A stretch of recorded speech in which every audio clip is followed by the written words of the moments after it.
Tu peux gagner 4 000 $ par mois et finir à 0 $. La vérité qui choque les immigrants et les couples immigrants africains. On nous a menti. On nous a fait croire que si tu travailles dur aux États-Unis, en Europe, au Canada, tu vas forcément réussir. Mais c'est faux, les amis. Tu peux travailler 60 heures, 80 heures par semaine et rester pauvre toute ta vie. J'ai vu des immigrants et des couples immigrants africains gagner 3 000, 4 000 $, 5 000 $ ou même plus par mois et rester fauchés toute leur vie. Et je vais t'expliquer pourquoi. Je ne vais pas te parler des raisons ordinaires connues de tous, comme pour dire, oui, ils n'ont pas eu de budget, ils n'ont pas eu d'épargne, ils ne savent pas économiser. Non. Je vais te parler ici des comportements psychologiques et culturels qui sabotent la richesse de beaucoup d'immigrants et de couples immigrants africains.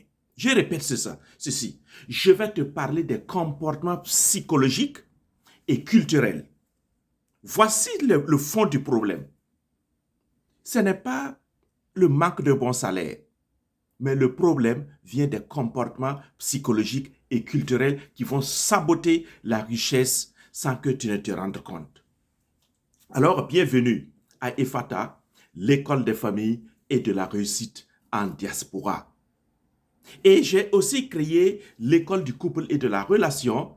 Je mettrai le lien dans la barre de description où dans cette école, j'ai mis des livres que j'ai publiés moi-même. Et vous pourrez les avoir pour lire. Par exemple, Construire son mariage sur le roc, 7 clés pour protéger et promouvoir son mariage et sa famille. Et j'ai aussi un livre sur Amazon, Renforcer votre relation, 30 défis et exercices pour un couple épanoui. Je mettrai également le lien dans la barre de description. Avant de continuer, je vous dis un grand merci pour tous vos j'aime et pour les likes, pour les commentaires et pour les partages. Quel est ce premier comportement qui sabote la richesse de beaucoup de couples immigrants africains et d'immigrants qui vivent en Europe, aux États-Unis, au Canada ou en Australie, malgré un bon salaire qu'ils gagnent? Premier comportement saboteur, c'est le mode survie permanent. Je prends le temps de vous expliquer de quoi il s'agit. Beaucoup d'immigrants vivent comme s'ils étaient encore pauvres, même s'ils gagnent un bon salaire, comme j'ai dit, 4 000 $, 5 000 $ le mois. Ils sont toujours stressés, toujours en urgence, toujours en train d'éteindre des feux. C'est leur réalité. Oui, ils cherchent à payer des factures, envoyer de l'argent au pays, régler des urgences, aider tout le monde. Et tu les vois en train de courir partout comme des diabolotins. Lorsqu'ils entendent des nouvelles d'un boulot qui paie bien, ils sautent dessus. Lorsqu'ils entendent parler d'un business qui semble novateur, ils bondissent dessus. Jusqu'à ce qu'ils bondissent même sur des business pyramides de Ponzi qui bouffent leur argent, leurs économies, et après, c'est pleurs. On entend qu'on bâtit au Burkina Faso, qu'on construit des maisons, alors on envoie son argent. Ah, je vais acheter un terrain, je veux construire. On t'arnaque là-bas. C'est ça le mode survie permanent. On est là en train de sauter. On met son argent et on se fait arnaquer et ça ne marche pas. Les amis, le résultat c'est quoi? Ils ne planifient jamais à long terme. Il y a une différence entre le mode survie et le mode construction. C'est le mode construction qui te permet de bâtir une richesse durable. Le mode survie, il n'y a pas de vision. Et sur 5 à 10 ans, il n'y a pas de stratégie. C'est juste payer les factures. Ils ne construisent pas ils survivent. Alors, le mode construction, qu'est-ce que lui, il fait? Quand tu vis sur le mode construction, tu as un plan sur 5 à 10 ans. Tu investis avant de dépenser. Tu as des objectifs clairs. Tu produis des actifs. Tu as une stratégie. Et tes décisions sont prises dans le calme et le discernement. Vous allez me demander pourquoi et d'où vient le mode survie, la mentalité de mode survie chez les couples immigrants africains et chez les immigrants vivant en Europe, aux États-Unis et au Canada. Je vais vous expliquer simplement. Le mode survie, c'est la mentalité de pénurie. Beaucoup d'entre nous, nous venons de pays où on a appris à survivre, mais pas à construire. Il faut trouver à manger. Il faut aider la famille.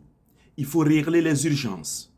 Donc même quand on arrive en Europe, aux États-Unis ou au Canada, on garde ce même programme mental. On pense à court terme.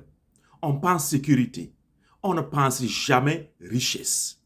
Je vous donne un exemple ou deux exemples pour que vous compreniez le mode survie dans la culture africaine. Lorsque j'étais en Afrique, j'ai participé à une fête. C'était dans une paroisse, la paroisse qui célébrait c'est 50 ans d'érection, et on a fait la fête après la messe. Et donc, il y avait le repas communautaire. Et à ma grande surprise, j'ai vu un responsable d'une préfecture, donc le préfet lui-même, qui est l'autorité, il est sur place. Et au cours du repas, je l'ai vu bondir. Dès qu'on a fini la bénédiction de repas, je l'ai vu bondir sur la nourriture. Il y avait du taux que l'on met dans les sachets, qu'on en attache là, on place ça dans l'eau chaude. Il a bondi sur le taux et il en a mis aussi dans ses poches. Il a rempli son assiette pour en faire une montagne. Il n'a pas regardé et à son autorité, à son titre, il s'est mis à l'aise. Pourquoi? C'est la mentalité de pénurie. Le mode survie, on pense que ça ne va pas suffire. On pense que ça ne...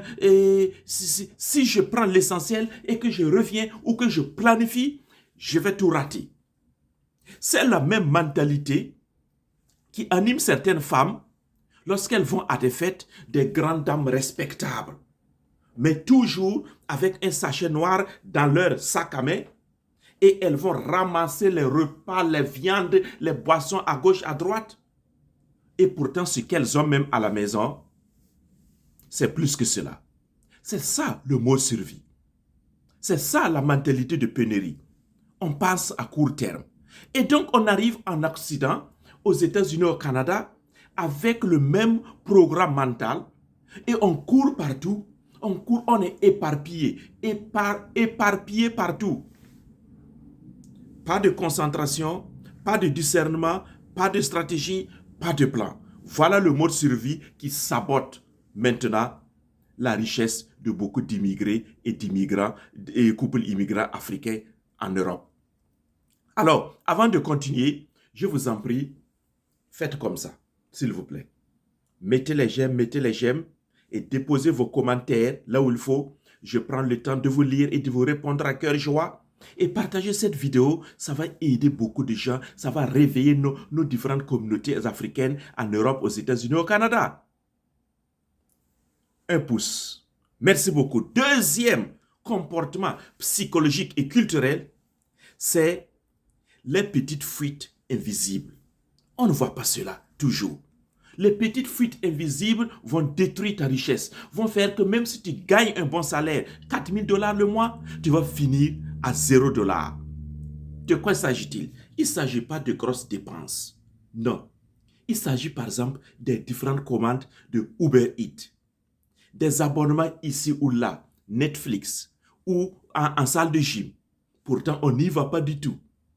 Des petits achats sur Amazon ou des abonnements sur Amazon Prime. J'ai vu un monsieur qui s'est abonné à Amazon Prime. Il paie $14 et plus par mois. Et pourtant, il peut passer un mois sans même acheter un produit sur Amazon. Mais il a tellement oublié que les mois passent, il ne fait que payer 14 dollars et plus chaque mois. Il s'agit aussi des petits frais bancaires. Lorsque tu as ton compte bancaire, il y a des frais qui sont là que tu ne vois jamais, que tu ne prends jamais en considération. Il y a les pénalités, les retards de paiement qui suscitent des pénalités. Il y a des achats rapides que l'on fait, des achats impulsifs au marché. On va dire, oh, c'est une petite dépense, c'est 5 dollars, c'est 10 dollars. Bon, ce n'est rien. Mais un Richard, chez moi en Afrique, disait que c'est 5 dollars, plus 5 dollars, plus 5 dollars, plus 5 dollars, c'est tout ça qui va faire 1 million. N'est-ce pas? Donc, ces petites dépenses, on va dire non, ça ne vaut pas 1000 dollars, ça ne vaut pas 500 dollars. Mais 20 dollars, 30 dollars ici, 40 dollars là, tous les jours, on se dit non, rien de grave. Et à la fin du mois, on se retrouve avec 600 dollars, 800 dollars et 1000 dollars envolés, sans qu'on ne se rende compte. C'est de l'argent que l'on perd. Voilà pourquoi même si tu gagnes 4000 ou plus par mois, si tu ne prends pas en compte ces petites fuites invisibles, tu vas rester toujours pauvre. Goutte par goutte, c'est comme un seau percé. Regardez l'image du seau percé. L'eau tombe goutte par goutte, mais toute l'eau va sortir. Donc, ce ne sont pas les grosses erreurs qui ruinent les gens en Europe et aux États-Unis ou au Canada. Ce sont les petites habitudes répétées 365 fois. Ce sont les petites habitudes mauvaises répétées 365 fois qui vont faire évaporer ton salaire, même s'il est gros. Ces petites erreurs, ces petites habitudes répétées 365 fois qui vont faire évaporer les fruits de ton business. Troisième comportement psychologique et culturel qui détruit notre richesse, c'est ne jamais avoir un plan.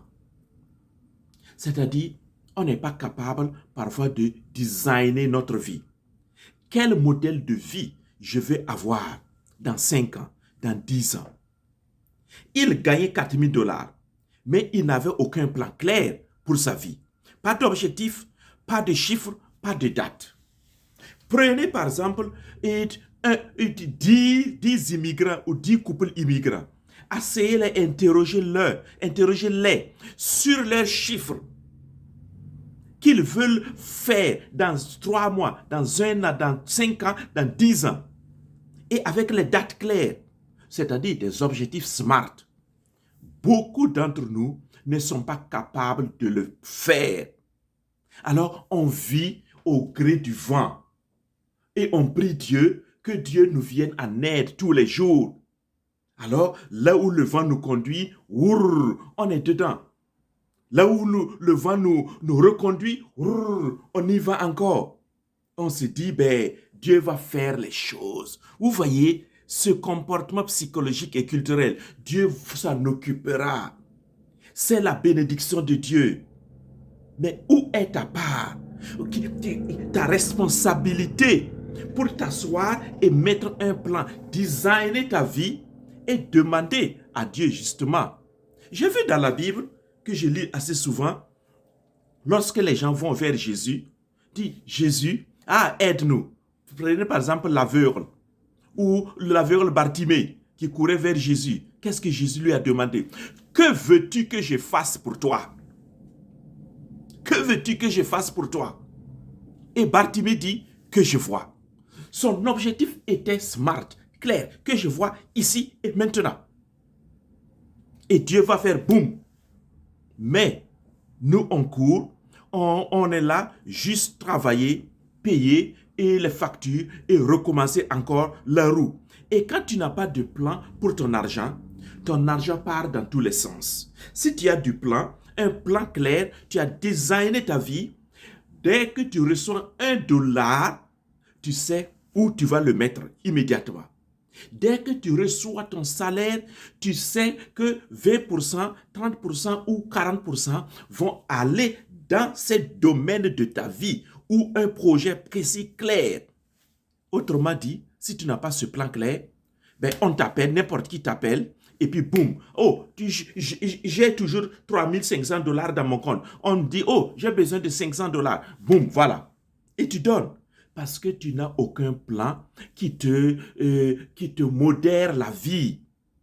Non. Quand tu n'as pas de plan pour ton argent suit le chaos, c'est-à-dire le désordre. Quatrième comportement psychologique et culturel qui sabote la richesse de plus d'un dans la diaspora, c'est de s'entourer uniquement des gens fauchés. Ton entourage, mon entourage, notre entourage social, culturel est parfois dangereux ou négatif. Si tous tes amis parlent seulement de galères, de loyers, de factures, tu resteras au même niveau, cher ami. Si personne ne parle de business, si personne ne parle d'investissement, si personne ne parle d'opportunités, tu resteras toujours au même niveau financier et culturel. Et or, beaucoup de gens, nous sommes prêts à ce communautarisme, c'est bien.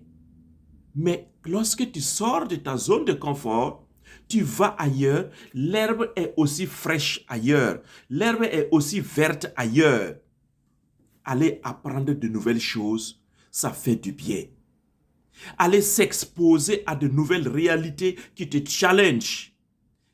Tu crées la croissance en toi. Retenez ceci. Ton réseau relationnel va fixer ton plafond financier. Dis-moi qui tu fréquentes et je te dirai combien tu es capable de gagner. Ton réseau relationnel va fixer ton plafond financier. Cinquième comportement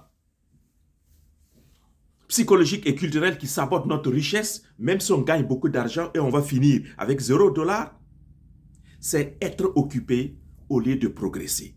Mais avant de continuer, je vous demande encore, mettez des j'aime, déposez vos commentaires comme d'habitude et je vous remercie beaucoup pour vos différents commentaires qui contribuent à mes différentes vidéos.